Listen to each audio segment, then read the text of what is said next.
It is now officially, says it's preparing. It's like one of those days. Come on, interwebs. All right, it says it's recording. I'm just going to assume it is. Welcome, Bob Lindquist. So lovely to have you here on Day Drinking. Just a fantastically warm day here. I can hear young winemakers' wheels spinning in their head, trying to decide when to pick their fruit. You always can tell the young upstart winemakers during a heat spike because they're really not knowing. And it seemed like when I saw that little thunderstorm rolling in a couple days ago, it's pretty clear within 48 hours we were going to be up around 85, 90 degrees. Seems like something that happens almost every year. We're cool, cool, cool, and then we're punctuated by these heat spikes. Question I didn't actually put on the sheet, but how do you look at these kind of heat events in when you're trying to decide when to bring in fruit, and how does it matter when the heat spike hits? Yeah. Heat waves are our most significant issue during harvest. We rarely get rain during harvest, which in a lot of areas would be the event that you try to avoid. And we're in a cool growing area, an area where daytime highs are usually kind of in the 70s and nighttime lows are in the 50s on a normal day. But we inevitably this time of year get little heat spikes, and sometimes they can be prolonged, sometimes they could be severe. I remember 2017 when it was 115 degrees in San Luis Obispo on Labor Day weekend, so we can get temperatures like that. But I think the thing to do is to not panic. You just know it's going to happen.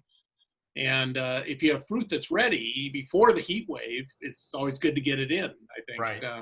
Luckily, right now, it's only mid-August, and we don't have anything that's ready yet. But we have things that are, not too far away. So this heat will, accelerate that. So if we go from 19 bricks in Pinot Noir to 23 bricks next Wednesday, which is probably accurate, my feeling is, can the vines recover, do you think? And do you see that in your decision to pick, if you do wait and have your vineyard manager maybe apply a little bit of water? Do you think that's a good idea? At what point do you pull the trigger?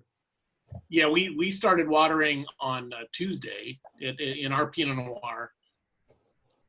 Just a little bit each day, just to keep the vines, happy and so that they could kind of brace themselves for this heat wave, because we are, Wes, pretty much right about 19 in the Pinot. So that's and then what will happen is that the sugars will spike, and then the vines will uptake water, and then the sugars will probably drop back down.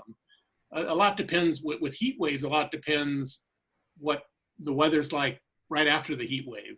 Gotcha. Just like in Europe when they have rain events, which they have all the time during harvest, the most important thing is what happens to the weather right after the rain. So whether it dries out. Yeah, whether it dries out, and hopefully with this heat wave, hopefully it'll cool back down to normal temperatures and we can kind of breathe again. Yeah, it escalated quickly. I think we went from never having a day over 80 this summer to first day kind of up by 90. I have to tell you that I've got this wonderful, I always forget which way to turn it, this wonderful Verdad Albarino in my glass. And if anyone has any question whether Albarino has a beautiful home in the Edna Valley, then you probably have never tasted this wine. I would say maybe 80 to 90% of all the Albarino I've ever tasted has been from Spain. This one has some really pretty primary fruits, as well as the minerals and a little bit of the reductive character that I'm used to, a little bit of a mineral reductive character. First of all, it's delicious. Second of all, is Albarino hard to sell, or would you maybe tell us a little bit something about the Verdad Albarino before we jump into your beginning, the beginning of your wine? Well, I'm actually drinking a gin and tonic right now, because when you told me the time of day and that the show is called Day Drinking, it's like 5 o'clock on Friday for me. That's cocktail hour. So indeed. Yeah. So the original plan, of course, was to have a perfect rye Manhattan at the beginning of the show, but it's just too warm today for a Manhattan. So certainly not too warm for Albarino. It's absolutely perfect in my 75-degree, no air conditioned house. Yeah. The Albarino is one of the ideal kind of warm weather wines, and great with seafood. And that area in Galicia in Spain where Albarino is grown is known for seafood. So that's kind of, they go hand in hand. But Albarino does great here on the Central Coast. The biggest issue we have with it is that sugar usually gets ripe before pH gets high enough, because it's a very high acid variety. Yeah. So we have to really farm it properly to, to get it in balance. Because we don't want to make a 15% alcohol Albarino. We want to make a 12.5 to, on the high side, 13.5% Albarino, with great acid balance, because it's always going to have plenty of acidity when it's grown in cool climate. So that's the challenge with Albarino. I won't say it's hard to sell, but there aren't that many people that know about it. And most people that know about it from Spain. And a lot of the people that know about it from Spain know about $12.99 or $15.99 Albarino from Spain. And they say, well, why should I buy your $28 Albarino when I can buy, the Spanish one from the real region, from the mother region? And I say, well, taste them side by side, and then then you'll understand the issue. Yep, beautiful. To get a Spanish Albarino of this quality level, you have to jump up to about $25 to $30 range, to get a really good Spanish Albarino. Is it unusual? Is it unusual in Spanish Albarinos to have a little bit more primary fruit? I get a little more sunshine on the nose, and you'd think that Spain would have plenty of sunshine. They do, but not as much as California. They're further north. So it's a little bit more. It's more of a European climate, and Galicia actually sticks way out in the Atlantic Ocean. In fact, if you look at a map, it's Galicia is like west of Great Britain. Yeah. It really sticks out there, the Iberian Peninsula, and this is the very northwest corner. So it's surrounded by the Atlantic, and I forget where I was going with that, but they get a lot of sunshine, but not as much as we get here in California. So that extra fruit you're tasting is California sunshine. I love it. So you might notice the sign in back of me. Your first job in wine was picking grapes in Gilroy, California, the garlic capital of the United States, at Fortino Winery in 1975. Give us a quick summary of your life. How did you get from wherever you grew up to picking grapes in garlic capital? Well, I grew up in Costa Mesa in Orange County. I'm from the Midwest, but we moved to Southern California. My dad worked for McDonnell Douglas in the 50s and 60s, and in the mid 60s we moved to Southern California, and I kind of grew up there. Went to UC Irvine, dropped out of UC Irvine. The Anteaters. Yeah, exactly. Because I got the wine bug, and I already had a child. I was a young father, and I needed to make a living, and I was so impassioned by wine, just from having a great bottle of wine and having that turn me on, that I thought I need to find some sort of job in the wine business. I think this is where I really want to be. And I had an Uncle Bud who lives in Hollister up near Gilroy. And I called Uncle Bud and said, Uncle Bud, can I come up and crash on your couch and look for a job and look for an apartment? And this was in 1975, and Uncle Bud, of course, said yes. And so that's what I did. And I found a job at Fortino Winery. They were looking for a harvest grunt. And so that was my first real job in the wine business. How long did the romance last when you went in the field? Well, I was totally, gobsmacked by the whole process. Even with the grunt work and we had to shovel out, open top fermenters and, old redwood open top fermenters at Fortino. And, there was a lot of labor involved, but I was still totally taken by the process. But what I really thought I thought my future in the wine business was going to be as a wine merchant. That was that's what I wanted to be. I wanted to be a retail wine merchant. I had been frequenting this great wine shop down in Costa Mesa, which is where I lived, called High Time. Sure. And I thought, boy, I would love to have a store like High Time, or a great wine shop, like Mayfair Wines was in Santa Barbara back in those days, or so that's what I kind of pictured myself as being, was a wine merchant. That's really cool. I'd like to propose a toast to Bob Sen. Speaking of wine merchants, I miss that man greatly. And Bob, yeah, he was a great friend of mine. and thank you for taking care of him in his last hours. I heard about that. Yeah, What a beautiful story of sort of synchronicity.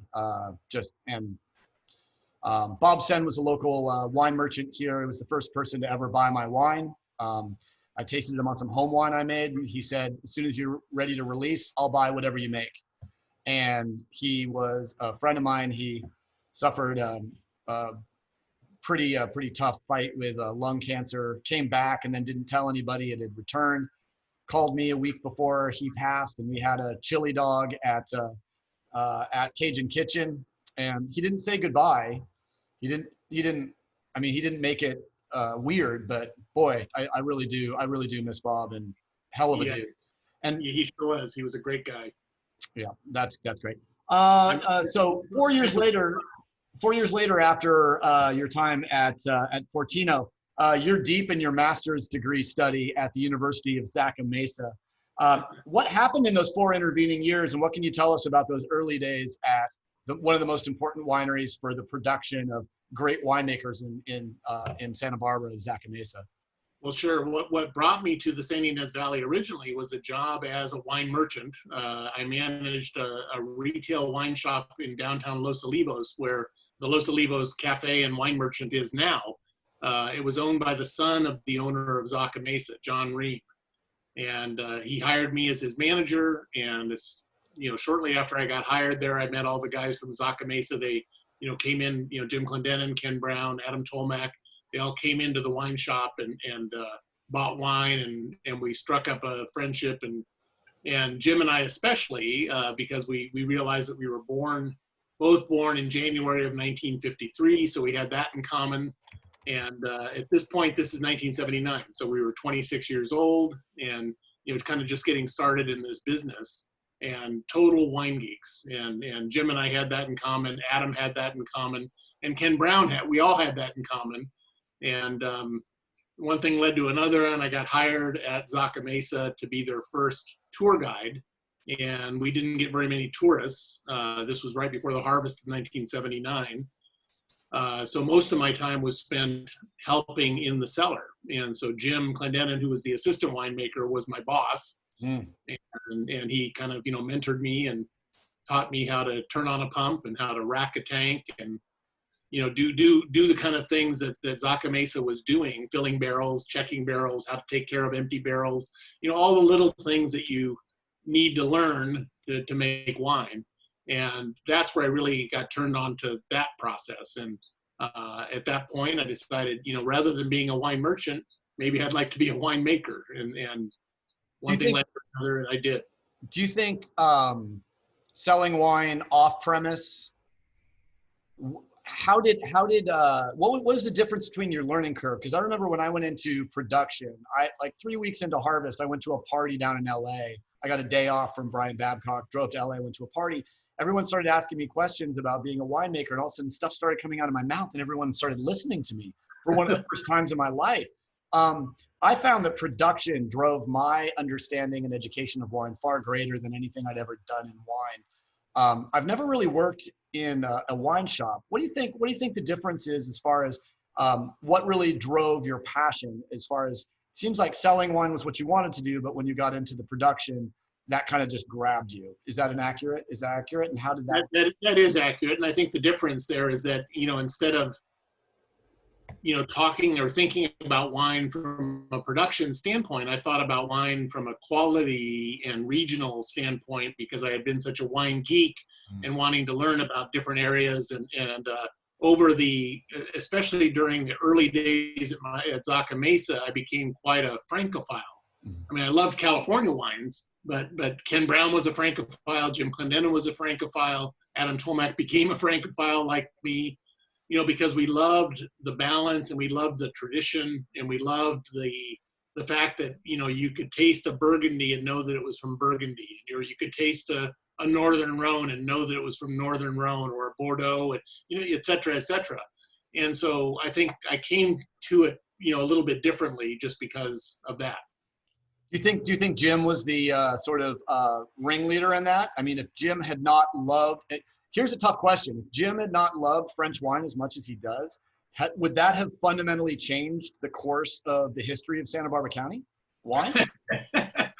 Boy, that is, yes. Yeah. Short answer is yes. Yeah. I mean, we might be making like our reputation might be Paso, like over, big, rich, ripe, wines. Of course, we have people who make those, and thank goodness they do. So we have wines that are delicious for everybody. So that fateful moment when you met Jim Clendenin, was it clear that you were going to be collaborative right away? I mean, did you guys click in the way? It seems like you guys are kind of, to me, sort of princes of, if Santa Barbara County was a table, you guys would be basically at the heads of the table. How did that collaboration start? And was there a moment where you realized that you guys were going to be sort of connected in your careers pretty much? I wouldn't say there was a moment. It was something that evolved. First we became great friends. When I worked at the wine shop, we realized we had so much in common.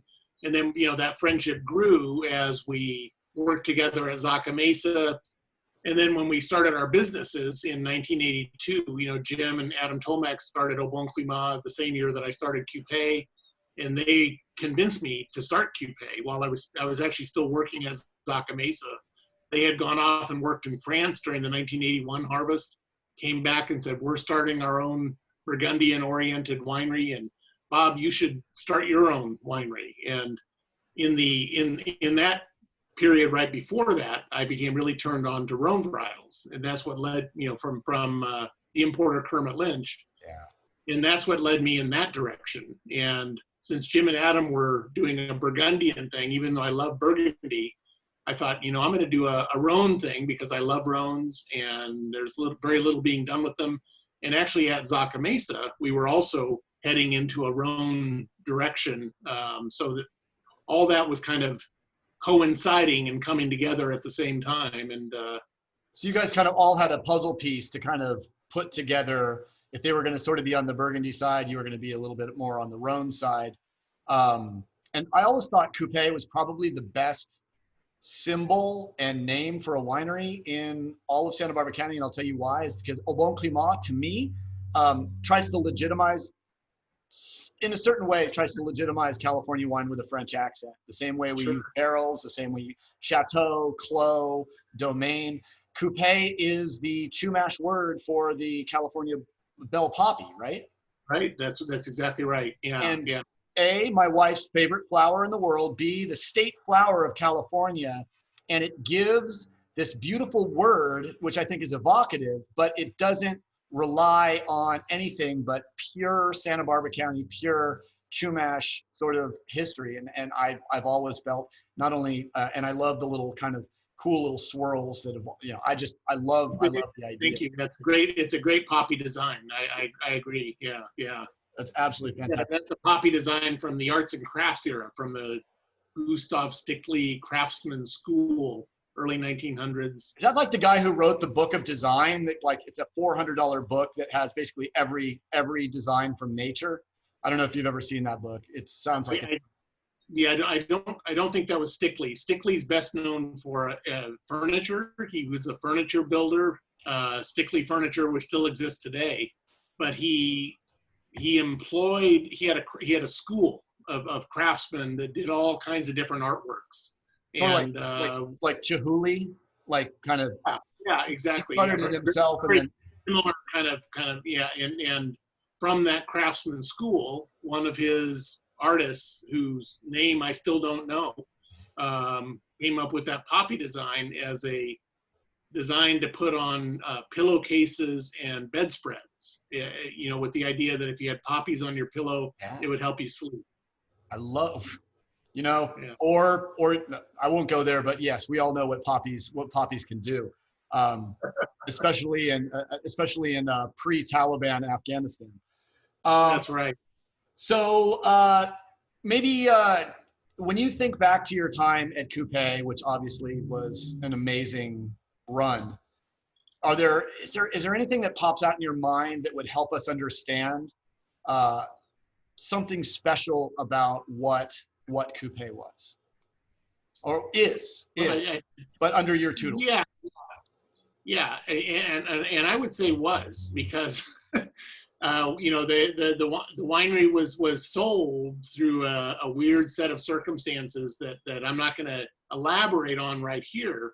But what I would tell your listeners to, if you want, you could go to you know, you could Google the name Charles Banks and the name of the basketball player Tim Duncan, and you can find out the rest of the story, because it's all in public, you know, online. But I had partnered with Charles Banks. That didn't work out, and because of that not working out, Coupe was actually sold to one of the big companies, big wine companies in California called Vintage Wine Estates. This was about 2 years ago, a little less than 2 years ago, and so I've moved on from Coupe, and it was heartbreaking, because Coupe was my baby. You know, the logo, the you know, the painting of the label that's behind you right there. You know, that's my work. Yeah, exactly. You know, with the homage to the Dodgers and the homage to the Beach Boys and the homage to the Kinks, and you know, so it was something that was very personal and special to me. And because of a misdealing with you know, an investor in my company, I ended up, you know, having to sell the winery. I had no choice in the matter. Well, certainly you had 30, you know, 36 years, 37 years, at least at, you know, I did 20 years at Clopepi. Different stories, different struggles, but we both have a wonderful brand over our shoulder that, when we look back, gives us both great pride and great sadness. So I feel you on that, and I will still watch those Coupe wines with great interest, because I think they help me understand what Rhone wines were, certainly in Santa Barbara County. Even though you profess a great love for everything Rhone, and there's no doubt in my mind that you are one of the early progenitors of the idea of the Rhone Ranger Revolution in California, I've read a number of interviews where it says that one of your great loves is Burgundy, and that if you were sort of your, you know, desert island wines, if you could only drink from one region, it might actually be white and red Burgundy. You also have a great love for Champagne. Do you think potentially, if the niche, do you think you went Rhone because there was an opening? What would it have taken for us to look back and say, Bob Lindquist was a great Burgundian varietal winemaker in Santa Barbara? What kept you from going just Chardonnay and Pinot Noir? Well, I've actually made Chardonnay from the very beginning, and continue to make Chardonnay, and that was because I love Chardonnay, for one thing. I think it's the greatest white wine grape. You know, I love Riesling, I love Chenin Blanc, I love, you know, to say what is the best is a very, you know, subjective thing, but the greatest white wines I've had in my life have been white Burgundy. The greatest red wines I've had in my life have been red Burgundy. And I've had, you know, some of the greatest Rhone wines and the greatest Bordeaux's, but there's nothing that's quite floored me in the same way that the very best white Burgundy and red Burgundies have. And in the beginning, I actually made a little bit of Pinot Noir, but I decided that if I was going to make Pinot Noir, I should dedicate myself to Burgundian varietals. And I also loved Rhone varietals, and there was nothing being done with them. So I saw it as a kind of a business niche that I could get into, that not only did I love Rhone varietals, but it's like, nobody's doing this, where a lot of people were already doing Burgundian varietals, including my great friends, Jim and Adam, who were starting a Burgundian-oriented winery. So I didn't want to be a copycat. So, Sure. So that was part of it.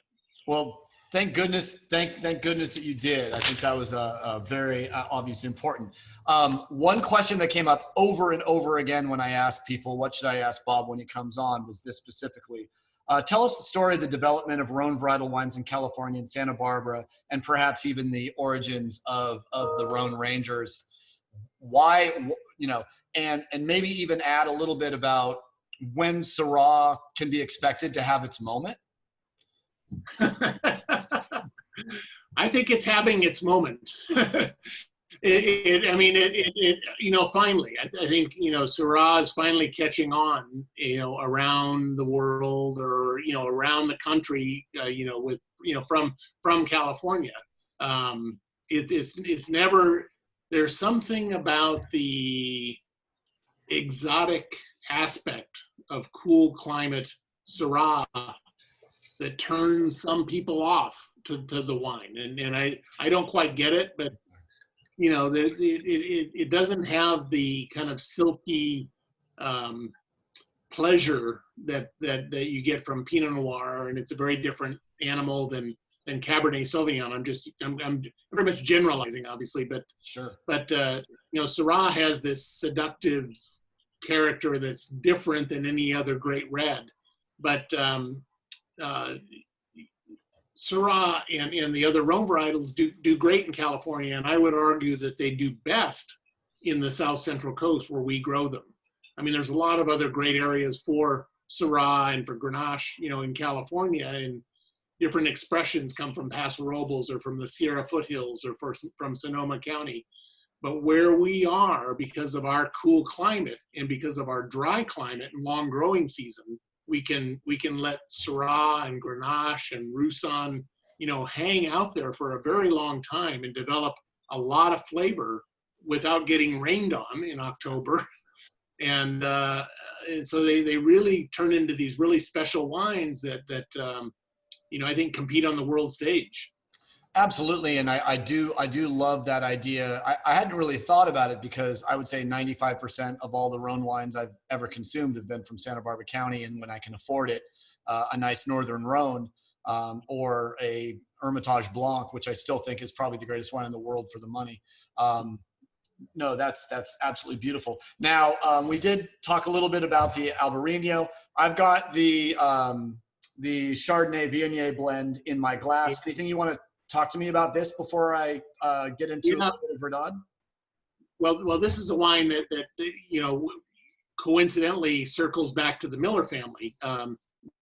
You know, we Jim and I built a winery at Biennacido in 1989 because Bob Miller had approached me about wanting to build a winery on the property, and, you know, kind of align Biennacido with some young winemakers, with which I was at the time, and Jim and Adam the same.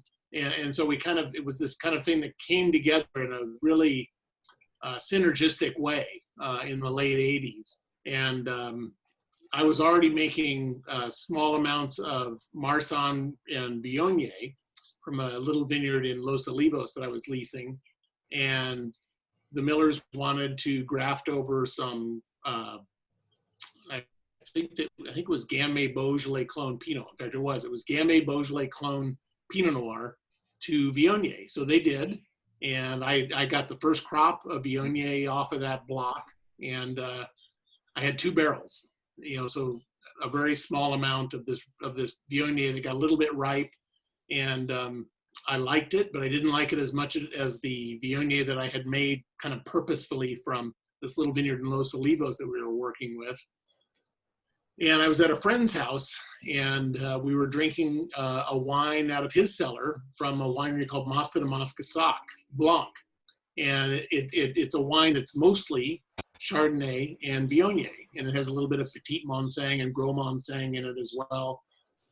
And the light bulb just went off in my head. You know, it's like, oh, Chardonnay and Viognier together. What a great idea. And I had Chardonnay in the cellar, so by taking those 2 barrels of Viognier that were a little bit on the ripe side and blending it with 2 barrels of Chardonnay, and I do Chardonnay at different picks. I have Chardonnay that's picked at 22 and Chardonnay that's picked at 23, 24, you know, and by blending it with some lower alcohol, higher acid Chardonnay, I made my first Viognier Chardonnay blend in 1991 and called it Biennacido Cuvée. And I made that wine for years under the Cupé label, and we sold it successfully. We never pushed it on a kind of national level, But one of the markets that it really resonated in was the UK, of all places. Wow. And over there, they would never call it Biennacito Cuvée. They would only just call it Viognier Chardonnay. Oh, I'm going out with your Viognier Chardonnay, and we're gonna, do this and do that.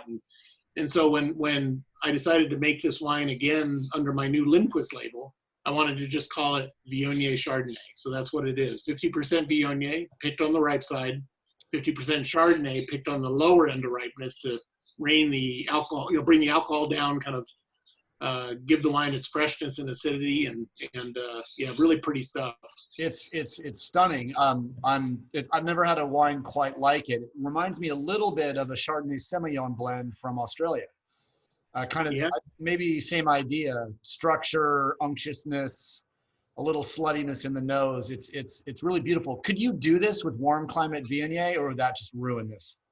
I think it'd be too hard to do. I mean, you could, but I think you with warm climate Viognier, you just don't have the acidity to balance the wine. Plus we're putting it through malo.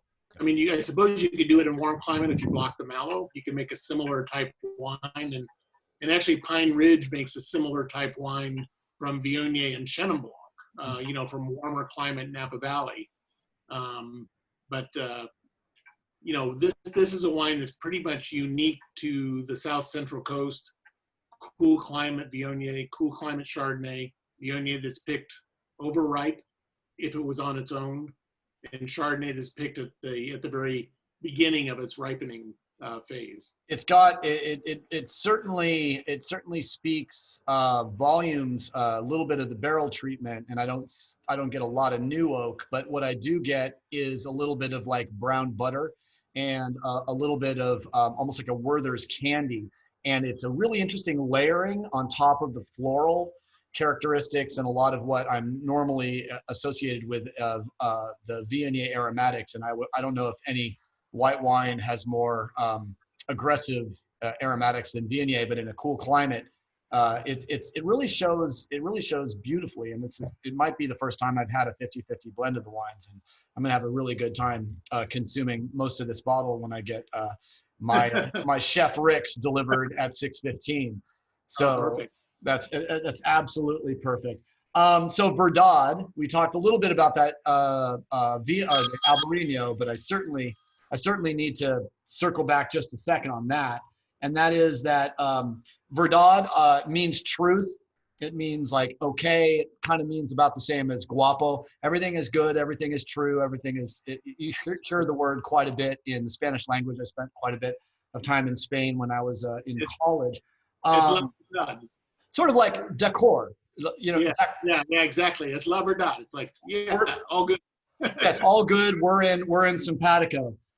Clearly, after finding a way to sell Rhone wine successfully, your wife, Luisa, needed a greater challenge, selling Spanish varietals in the New World. Why do Spanish varietals fail to enjoy the same cachet as French and Italian grapes? And what are we missing by ignoring Spanish varietals? That's a really good question. We're missing a lot because Spanish grapes are wonderful, on their own from Spain, and they grow great here in California. Our climate here is totally suited to them, and with our kind of Hispanic heritage in California as well, it makes a lot of sense to embrace these varietals. I think, Wes, that they just haven't had enough time in the marketplace to kind of find their way. The marketplace has been so dominated by, the big wineries making, Chardonnay, Pinot Noir, Merlot, Sauvignon Blanc, the kind of the main varietals that these kind of niche varietals just, they need to find their champions. And the wine business has changed a lot in the last 20 years. And even the kind of cool wine merchants who would champion, wines that were different, a lot of those have gone away, and there's been a lot of consolidation even on the retail end, where, a lot of the retail sales now is being done by, big companies like Costco and Vons and, and nothing wrong with that, but it kind of has changed the dynamic of how wine is sold to people. Right. And something in a like cohort of 300 labels, some little Tempranillo or a little Albarino might not exactly. I got a great question from one of my favorite local wine personalities, Jake Chatan, who's of course he was one of the best salespeople at Los Olivos Cafe and Wine Merchant. Jake is incredibly passionate about wine. When he asked, when Spanish grapes are discussed, I'd love to hear what Bob says about the future of the 100,000 Graciano vines on the Central Coast due to the Spanish nursery typo of Monastrell versus Monastrell. I've heard Saxum kept theirs for a Tempranillo-based blend. Who else would Bob keep an eye on? Well, actually, Louisa, who makes Verdad, my wife, she actually makes a little bit of Graciano as well, but she didn't have it planted as Mourvèdre. She planted it as Graciano. Graciano is a great grape. So well, wait, let me rephrase that. Graciano is a very good grape. It doesn't make the great wines that Tempranillo does or that Grenache does. It's not in that same league, in terms of nobility among red grape varieties. But it's a really good grape, and I think we'll find its place. But certainly there's more Graciano all of a sudden in California than there probably is a market for. Yes. So all I can say to anybody who's trying to ramp up a Graciano program, good luck with that. I don't know quite where that's coming from. Oh, anyways, well, thank you for that. And I think one.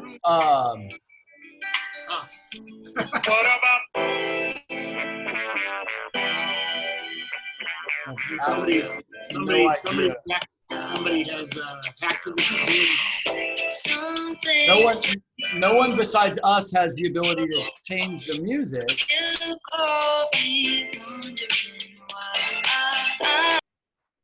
For some reason, it seems to be coming from your side, but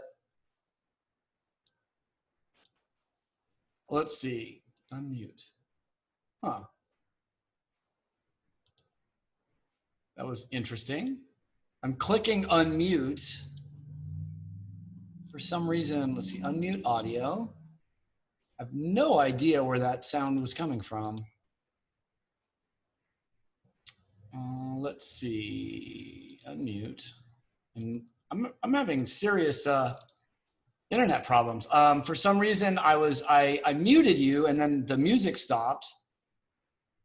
And then it's not allowing me to unmute you. There we go. Better. Beautiful. Okay. Thank you so much. And I was gonna mention the idea that Graciano, probably the grapes that produce wines. It's funny, Grenache has a good reputation, although Grenache is the workhorse of the Southern Rhone. It makes a lot of cheap wine. It seems like we forget that there are grapes that produce the wine that 90% of the world's drink, and that less than half the wine consumed in the world comes from a 750 milliliter bottle. It's coming from boxes, it's coming from big bottles, it's coming from jugs. So, sometimes I think we forget in the world of fine wine that there's also this huge world outside of fine wine where people just want something that's delicious that they can drink on a nightly basis. That's right. Cool. Let's see. So I have to mention this, and that is how your wines age. Your white Rhones are likely my favorite white wines in Santa Barbara County, and age incredibly well for those that love the secondary and tertiary nuttiness and beeswax unctuousness of Roussanne, Marsanne, and to a lesser degree Viognier in your blends. Do you craft these wines for aging, or do the vineyards just carry these wines for decades in the cellars? Lots of winemakers watch the show and would love to know a trick or two about how to craft Rhone whites for long-term aging. Well, the key there is to grow them in cool climate. So I make Marsanne and Roussanne from cool climate, so that you have good acidity, because those are varieties that aren't necessarily known for acid balance. But that being said, white Hermitage is often not very high in acidity. White Hermitage is usually a higher percentage of Marsanne and a little bit of Roussanne. So there's something about Marsanne and Roussanne, both as varietals, that allow them to age slowly, even if they don't have the acidity.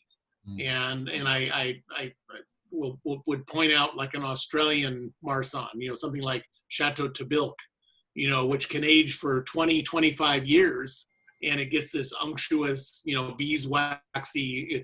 It's different because it doesn't have the acidity that we get here on the Central Coast, or an Hermitage, that doesn't have great acidity, but also can age for almost seemingly forever, and just keep developing these really complex layers.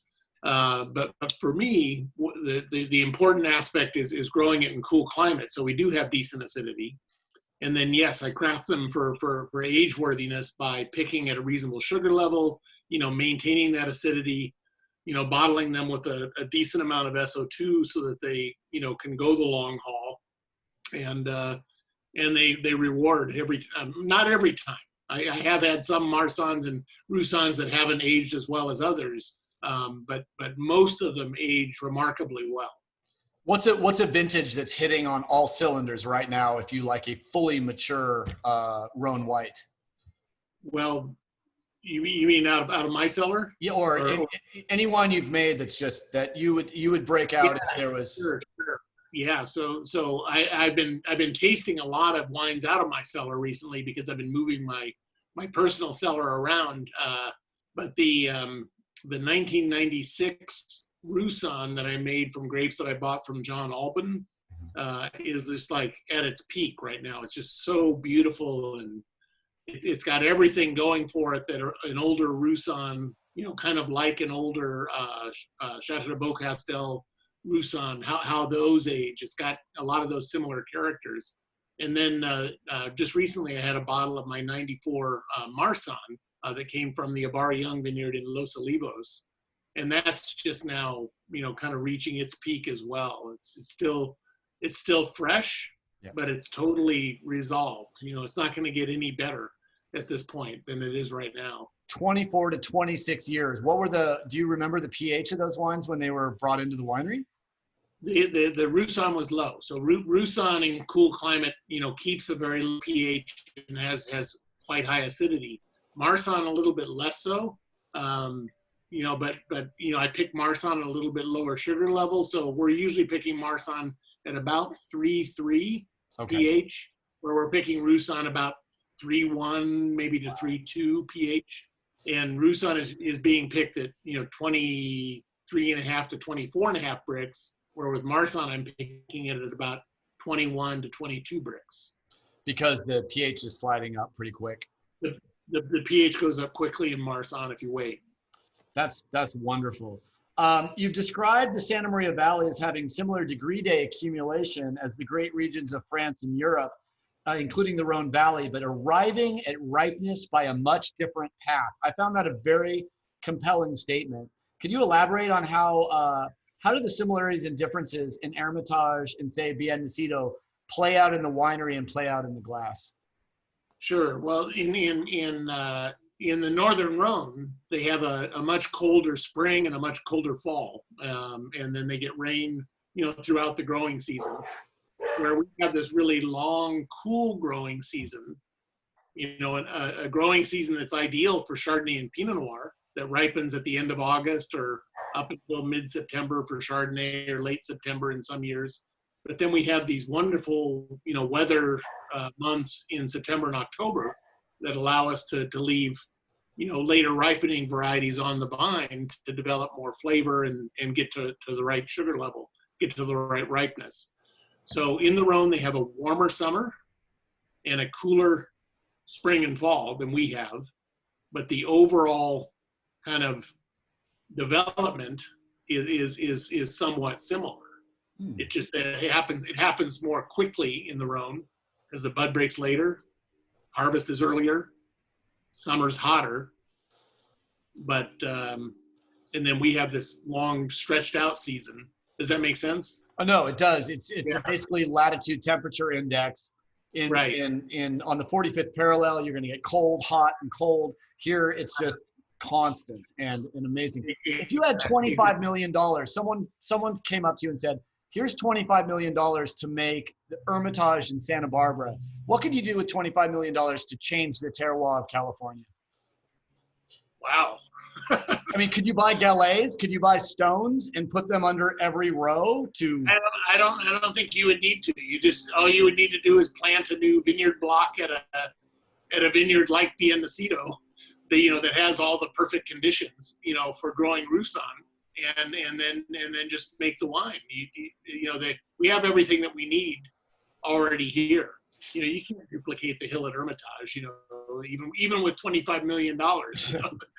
So, but that's a funny question, but yeah. Well, we've got some wines in front of us that we haven't talked about, and the first is going to be this Sawyer Lindquist Edna Valley Pinot Noir, which is in my glass.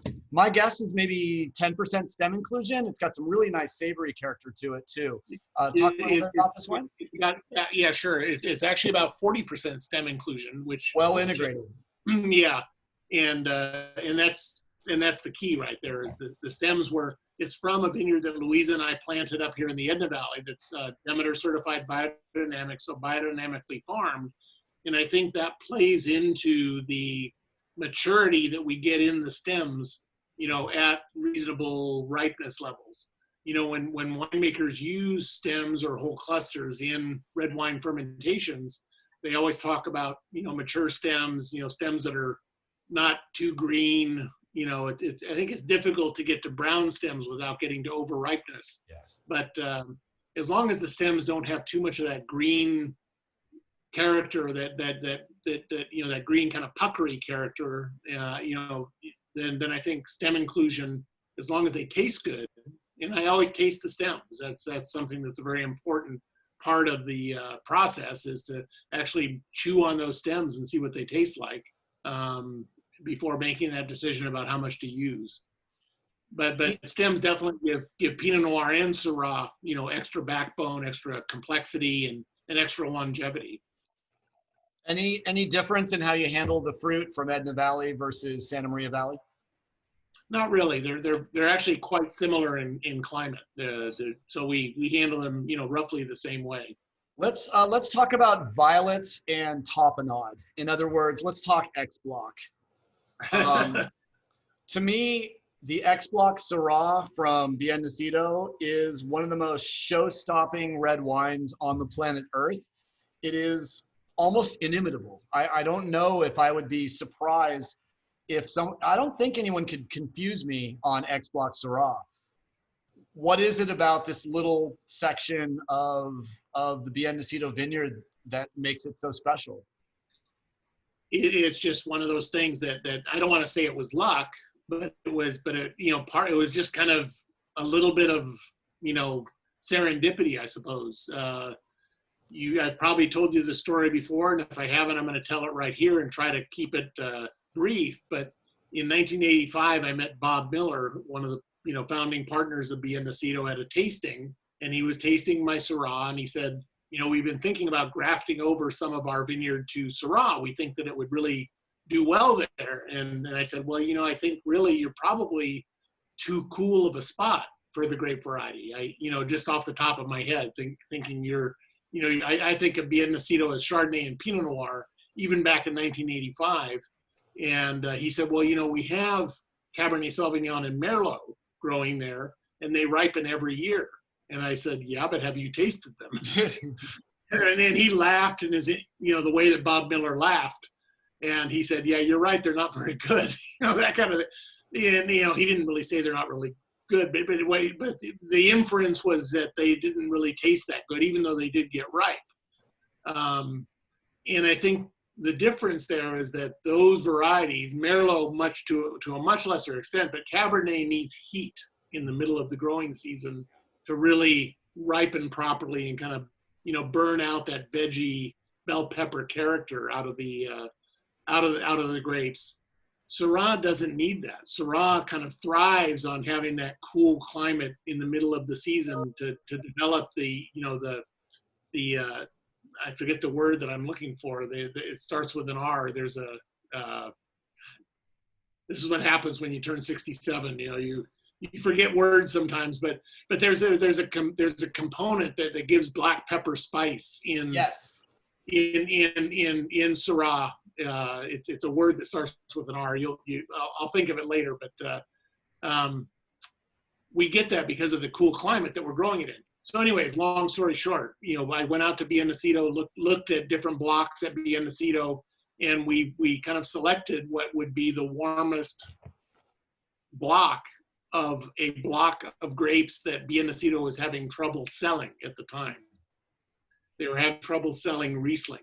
So they had planted this block, X block, to Riesling in 1973, and it made wonderful Riesling, as you can imagine, but they couldn't sell it. They couldn't sell it for any money, at least. And so we grafted that over. It was a 14-acre block. We grafted 7 acres over in 1986, and I started getting the fruit off of those 7 acres in 1987. And the following year, they grafted the other 7 acres, and Randall Graham from Bonnie Doon started getting that fruit the following year. So that's how that block came about. And it's a special spot. It's at the very northeast corner of Biennacido, so it's the furthest away from the ocean. It's up against the hill. There are some vines now, younger vines planted above X block, but at that time it was at the very top of that little slope that goes up the hill there. So it had a really nice kind of south-facing exposure, well-drained soil, and I think there's something magic to the combination of the clone of Syrah on top with the own-rooted Riesling. With the own-rooted Riesling on the bottom. Yeah. I think there's they've worked a synergy between them, that's just made 1 + 1 make 3 kind of thing. It makes exactly. And now, Wes, those vines are very mature. They're old vines now. They were planted in 1973, so we're coming up on 50 years soon. Yeah, no.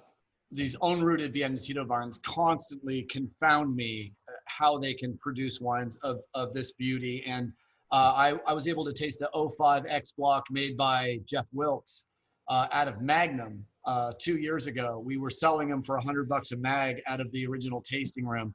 And I wish I would have just spent $800 and bought all 8 because damn, those wines are fine. And to be able to taste something coming out of Jeff's cellar as a guy who kind of took on his legacy was incredibly special.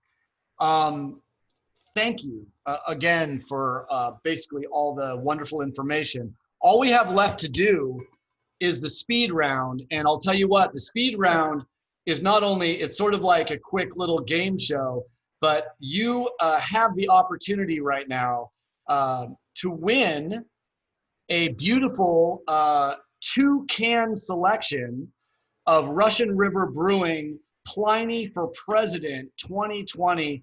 Pliny the Elder a double IPA that was bottled or canned less than 2 weeks ago. So I will hand deliver where you need it a couple of cans of Pliny. There's a couple questions here. So I'm gonna set, because this is totally up to me. This is my favorite part of the show because I determine what is the right answer and what's the wrong answer. We're gonna have a number of questions. I'm gonna set the over/under at 7. So you need 7 correct answers to win your Pliny. First question: what's the best way to tell a bartender to make a rye Manhattan? Say that over again. What's the best way to tell a bartender how to make a rye Manhattan when you're ordering?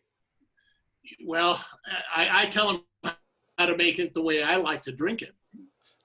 A great bartender would know. What would you tell him? Great bartender would make it slightly different than I would make it. So I like to use cherries. A great bartender would use a twist. A great bartender would stir. I like it shaken until you get a little bit of ice crystals in the glass when you pour it out of the shaker. And I'll say that. I'll say, I want mine with cherries, as long as they have good cherries. And I want it shaken, not stirred. Yeah, exactly. I want it shaken, not stirred. And perfect enough. And perfect enough, for sure. I'm going to give you a half on that because I'm a jerk. What are the 3 most valuable recordings to you in your vinyl collection? Ooh, boy, the 3 most valuable. I'm going to just go ahead and I'm going to say Pet Sounds would be one. You mean, yeah. Well, from a personal standpoint, the wines that I mean, the ones that I love the most, Pet Sounds, Rubber Soul by the Beatles, and the Village Green Preservation Society by the Kinks. Whew. Why don't the Kinks get their proper respect? They get it from me. Good. Right. I'm going to give you full credit on that. What beautiful U.S. winemaker released the first Albarino ever bottled in America? Her name would be Louisa Sawyer Lindquist. And that, sir, is 100% correct. Why was Brooklyn's pro baseball team named the Dodgers? Because of the trolleys that ran down the street that people used to dodge. They were originally Dodgers, and it evolved from there.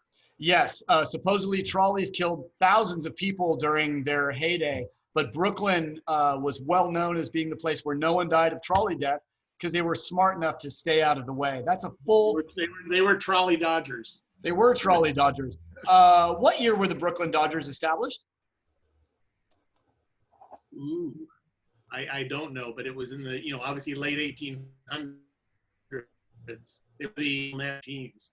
They weren't originally called the Trolley Dodgers. They were the Robins, and they had maybe even another name. I don't know. 1883 was what Wikipedia told me. Where did the LA Dodgers play between 1958 and 1961? The LA Coliseum. That is correct. That was to get full credit on this question, you need to get at least 3 of these 5 correct. How many National League pennants? How many National League pennants have the Dodgers won? I don't know. That's 23. How many World Series champs? 5 in LA and 1 in Brooklyn. So 6 is correct. That's correct. How many National League MVPs? Oh, geez. It's a tough one. Well, we have Jackie Robinson, Roy Campanella, Steve Garvey won an MVP. I don't know. The forearms on that dude. You still have the chance to win this. National League MVPs, by far, Dodgers have the most ever at 11. How about Cy Young Award winners? And you're more than welcome to guess. Oh, geez. Well, obviously, Sandy Koufax won 3, Clayton Kershaw won 3, Don Drysdale's won. Don Sutton never won a Cy Young. You were damn close. Yeah, so let's say 8. You're right. That is absolutely correct. 8 Cy Young, and this is 3 times greater than any other MLB team, 3 times the records by the New York Yankees. How many Rookie of the Years? Many, and I don't know the number, but they have dominated that. I want to say 18. Holy shit, you got it right, and that's the first time I've ever cursed on this show. 18 is correct. You just got it with that last Hail Mary. Well done. What other Major League Baseball team also came to California from New York in 1958, but suffered a well-deserved 56-year championship drought in the Golden State? Yeah, refresh my memory on that one. Weren't they still in New York when they won their last? Anyways, yeah, that was the Giants became the San Francisco Giants. I'm sorry to make you say those words, but that is absolutely correct. You got 2 questions left, and you've got 1, 2, 3, 4, 5. You've already won your Pliny. Congratulations, but you got 2 last questions. What did Dodger players win if they hit the Abe Stark sign at Ebbets Field? I don't know. It said, hit the sign, win a suit. Oh, yeah. They won a suit. I did know that, but I forgot. Well, I'm glad you already won, but that's a tough one. I tried to go deep on this because I know your love for the Dodgers. You're doing very well. Which Dodger was the youngest player ever elected to the Baseball Hall of Fame? Sandy Koufax? That is correct. Dude, 8 out of 10 on those tough Dodger questions. Well done. You have done extraordinarily well. You have some of the rarest and most difficult beer in California ready to come up to you. So congratulations on that. I hope you enjoyed that gin and tonic. And I know you went Fever Tree, and I know you went Sapphire, right? Bombay Sapphire, which is kind of my gin of choice for a gin and tonic. I think there's better gins, but you can buy a big bottle of Bombay Sapphire at Costco for an amazingly low price. And $24.99. I was there yesterday and bought one. Yeah, it's a Well great done, gin, sir. Yeah, exactly. Well, I want to thank Bob Lindquist for coming on the show, doing such an amazing job, teaching us all about wonderful Rhone varietals. Let us know how to find your wine, how to follow you guys on the interwebs. What's website, all that good stuff. Well, verdad.com or lindquistwines.com. And we have a tasting room in Arroyo Grande, just a couple miles from where I live here. And so it's easy to find that too. And then we have a little bit of national distribution. I say just a little bit, in some markets around the country, because our production now is small. Sure. How many cases are you producing between Lindquist, Verdad, and Sawyer Lindquist? About 4,000 cases total. That sounds like a lovely and manageable amount of wine to be making. Let Ethan, Louisa, and the whole family know I send my best. Let Ethan know we should go out and probably get some golf in at some point in the near future. And anything I can ever do for you. He moved to Philadelphia. I don't know if you knew that. Why in the hell would you move to Philly except for the sandwiches? He moved there for love. His girlfriend / partner is from that area, and she wanted to move back home, and he didn't want to lose her, so he moved with her. Well, she'll figure out when she gets back that that cheesesteaks are not California. I had a girlfriend from Philadelphia. She broke my heart. I mean, it was delicious, but I went to Philly in summer and I never wanted to go back. So she did teach me that one of the best things about Philadelphia is the statue of William Penn. Looks like, if you're looking from the back, that he's basically relieving himself on New Jersey. Remember travel, remember hugs. It's a beautiful thing, and thank you so much for spending some time with us. We really appreciate this. I will make sure that the recording's available. If this did not show up on Facebook, I'll make sure it gets up there tomorrow, and make sure that we get all the attention that we deserve. Thank you so much, Bob Lindquist. Really do appreciate the time you spent with us tonight. You're welcome. Fantastic weekend. Thank you. Indeed. Thanks again for everybody. I'm just going to take one last check. Looks like we got all the questions answered. Thank you again. And again, check out Verdad Wines, check out Lindquist family, and definitely Sawyer Lindquist as well.